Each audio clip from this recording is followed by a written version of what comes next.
If you think keeping HMRC happy in 2026 means paying more tax, you've misunderstood the problem. Most of the damage I see has nothing to do with tax planning. It's about credibility. Let me explain what HMRC actually cares about, why this matters more now than ever before. I'm Salman Anwar, an ex-HMRC tax inspector. I've worked inside HMRC and I've worked at two of the largest firms in the country. Now I use that experience to help entrepreneurs, property investors and business owners deal with HMRC properly before things escalate. If you want a clear, practical understanding of how HMRC investigations actually work, how disclosures should be handled, and how to avoid the mistakes that cost people tens, sometimes hundreds, sometimes millions of pounds, you're in the right place. Recent budgets have been very clear about one thing. HMRC is under pressure to close the tax gap. Small businesses are a large part of that. The latest tax gap analysis shows that 60% of the tax gap is attributed to the small business community. There's no appetite at the present moment in time for large tax increases due to the political commitments made by the government. There's a heavy focus on compliance, on data, and on behavior. There's more contact earlier, not just at the inquiry stage. HMRC wants to bring the compliance obligations upstream. That means taxpayers and their accountants and advisors, as well as people like the banks and the online platforms, are more obligated to do more. HMRC doesn't need everybody to be perfect. They need return and records that make sense. Here's the core principle. HMRC doesn't investigate numbers in isolation. They investigate people, behavior, and explanations. This frames everything that follows. So let's get into the 7 things that will keep HMRC happy this year. Consistency across the years is the first thing that HMRC is going to look at. What is the pattern of income? How much revenue did he generate 2 years ago, 3 years ago, 5 years ago, compared to the more recent period? What level of expenditure did you have?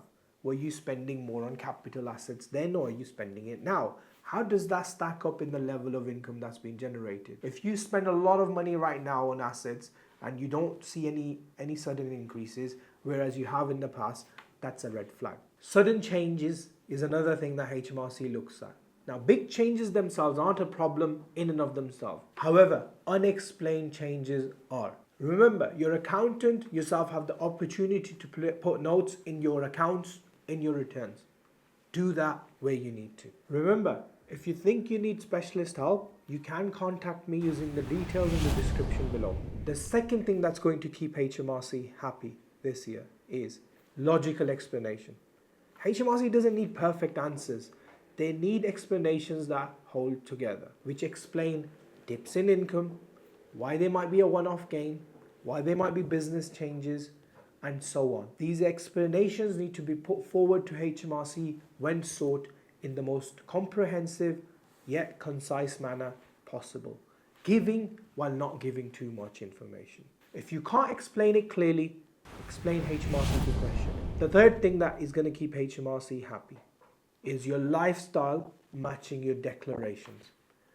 This is uncomfortable but important. If you have £1 million house, but you have a business that turns over tens of thousands of pounds, if you declare a normal salary of £12,000 a year, but you drive around in a Ferrari or a nice Range Rover, for example, HMRC is going to want to know why. If you're flashing your holidays on Instagram, yet you're not supposedly taking any money, HMRC is going to want to know where that's come from. It's going to want to see what your cash flow position looks like. Can you explain that? Can you explain how you're spending more than that's coming in that month? Where is your funding sources? How have you managed to scale and grow your business? Your property portfolio. How did you buy the 10 properties or the 2 properties, whatever it might be? HMRC isn't judging lifestyle. They're testing whether it's fundable based on the information that you declared to them. The fourth thing that's going to keep HMRC happy in 2026 is keeping clear separation of your finances.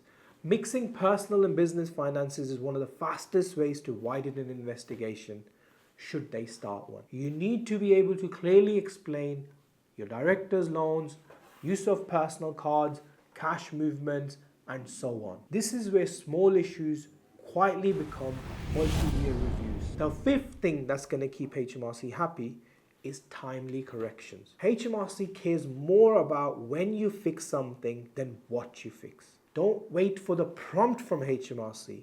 Don't delay fixing it. If you found something, fix it today. Before you've got contact from HMRC, think about making a voluntary disclosure if you've not been declaring all of your sales, or if you've not been declaring all of your income sources, or if you've not put all of your properties on a tax return.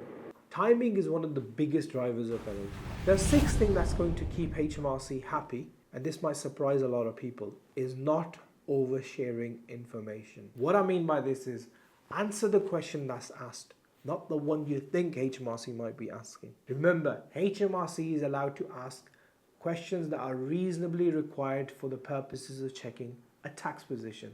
That might be your tax return, your VAT return, or so on. However, providing unnecessary documents to HMRC and casual explanations could be the biggest thing that makes HMRC unhappy. Not because they don't want that information, because once they have it, there's no turning back. Oversharing is one of the biggest causes of scope creep in an investigation, going from 1 year to a 4-year to a 20-year review. The seventh and the last thing I want to mention is knowing your risk profile. The safest position isn't ignorance, it's awareness. Knowing where the issues might exist. So understand what business you run, the industry that you're in, and the risks that are associated with it. If you're in, for example, the recruitment or the labor provision industry, know that there are risks associated with your supply chain or labor, many umbrella companies, payroll fraud, and so on. Understanding your exposure is a good starting point. Getting ahead of it is better.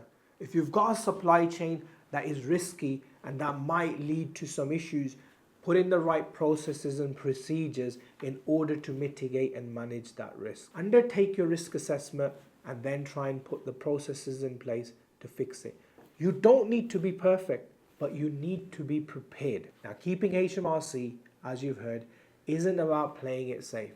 It's about being credible. As HMRC looks to raise more revenue efficiently, credibility is what determines how far they push. Most HMRC disputes don't start with fraud. They start with confusion. Clarity, consistency, and control are what are stopping things escalating. If any of these points feel uncomfortably familiar, deal with them early while you still have options. If there's anything in this video that you would like my help with, you'll find a link in the description below to get in touch. I'm Salman Anwar. Thank you for watching.